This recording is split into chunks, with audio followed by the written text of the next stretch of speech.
আমরা এখানে আরেকটু যদি তথ্য দেই আপনাদেরকে, বছরের অধিকাংশ সময় টুরিস্ট যারা পর্যটকদের আনাগোনা দেখা যায় এই পুকুরকে কেন্দ্র করেই।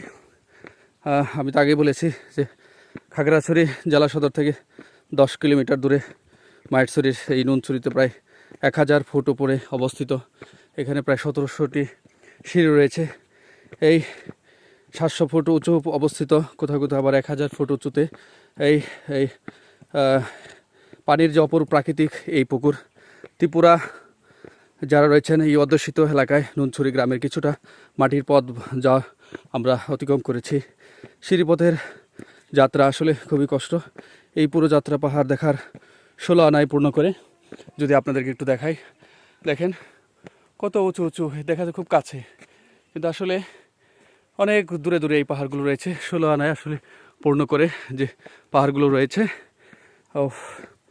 এই সচরাচর পাহাড়, এই পাহাড় বেয়ে উঠতে কষ্ট হলেও এখানে কিছুটা ব্যতিক্রম। অনেক দাদা কি এখানেই থাকেন? আচ্ছা আচ্ছা, কারণ একাধিক পাহাড়ের মাটির পথ বেয়ে এখানে পুকুরে যেতে হয়।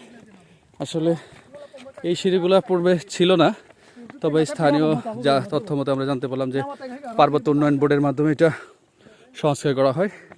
এখন আমরা দেখতে পাচ্ছি একটু সমতল। এখানে এই বৃষ্টির সময় একটু এই রাস্তাটি পিচ্ছিল থাকে।